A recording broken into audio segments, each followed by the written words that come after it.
el maná diario de la Torá. Shalom, amados, esta es la tercera aliyá de la parashá Ki Tetzé, cuando salgas. Está en Deuteronomio 22, 8 al 23, 6, 23, 7 en la versión hebrea. Y leemos en Deuteronomio 22, versículos 20, 21, 28 y 29. Pero si el asunto es verdad, que la joven no fue hallada virgen, entonces llevarán a la joven a la puerta de la casa de su padre, y los hombres de su ciudad la apedrearán hasta que muera, porque ella ha cometido una infamia en Israel, prostituyéndose en la casa de su padre. Así quitarás el mal de en medio de ti. Si un hombre encuentra a una joven virgen que no está comprometida, y se apodera de ella y se acuesta con ella, y son descubiertos, entonces el hombre que se acostó con ella dará 50 siclos de plata al padre de la joven, y ella será su mujer porque la ha violado. No podrá despedirla en todos sus días. ¿Por qué hay pena de muerte en un caso y no en el otro? Para el Eterno, la fornicación y el adulterio son pecados muy graves, y la consecuencia máxima por cometer estos pecados es la pena de muerte para que ese mal sea quitado de Israel. Sin embargo, en este texto encontramos dos casos de fornicación diferentes. En el primer caso, hay una mujer que había cometido fornicación con otro hombre antes de casarse y no fue descubierto su pecado hasta después del matrimonio. En el segundo caso, hay un hombre que fornica con una mujer soltera y son descubiertos. En el primer caso, la Torá dicta la pena de muerte, pero en el segundo caso solo obliga al hombre a pagar el dinero de la adquisición de la mujer para que sea su esposa.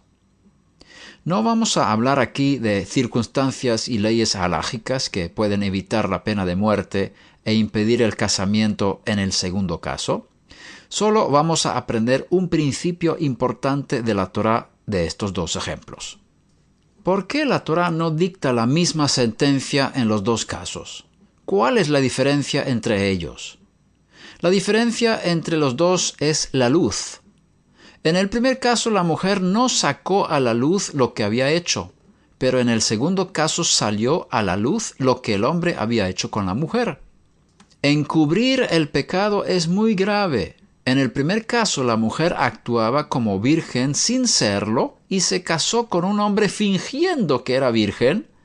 Si hubiese revelado lo que había hecho, no hubiese tenido que sufrir las consecuencias mortales de su pecado.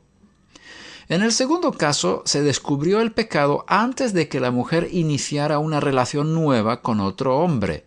De esa manera se podía arreglar un matrimonio legal entre ellos y no había ninguna pena de muerte.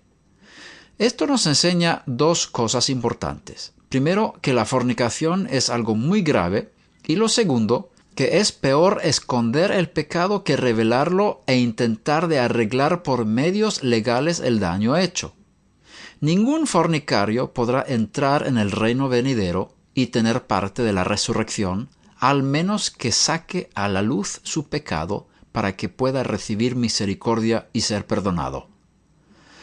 Porque con certeza sabéis esto, que ningún inmoral, impuro o avaro, que es idólatra, tiene herencia en el reino del ungido y de Dios. Efesios 5:5. ¿No sabéis que los injustos no heredarán el reino de Dios? No os engañéis, ni los fornicarios, ni los idólatras, ni los adúlteros, ni los afeminados, ni los homosexuales, ni los ladrones, ni los avaros, ni los borrachos, ni los maldicientes, ni los estafadores heredarán el reino de Dios.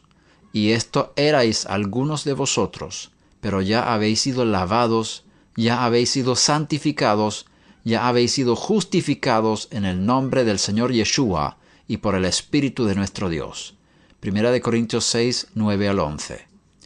El que encubre sus pecados no prosperará, mas el que los confiesa y los abandona hallará misericordia. Proverbios 28, 13. Y este es el mensaje que hemos oído de él y que os anunciamos. Dios es luz, y en él no hay tiniebla alguna. Si decimos que tenemos comunión con él, pero andamos en tinieblas, mentimos y no practicamos la verdad. Mas si andamos en la luz, como Él está en la luz, tenemos comunión los unos con los otros, y la sangre de Yeshua, su Hijo, nos limpia de todo pecado. Si decimos que no tenemos pecado, nos engañamos a nosotros mismos, y la verdad no está en nosotros. Si confesamos nuestros pecados, Él es fiel y justo para perdonarnos los pecados y para limpiarnos de toda maldad. Si decimos que no hemos pecado, le hacemos a Él mentiroso, y la palabra no está en nosotros. Hijitos míos, os escribo estas cosas para que no pequéis. Y si alguno peca, abogado tenemos para con el Padre, a Yeshua, el ungido, el justo.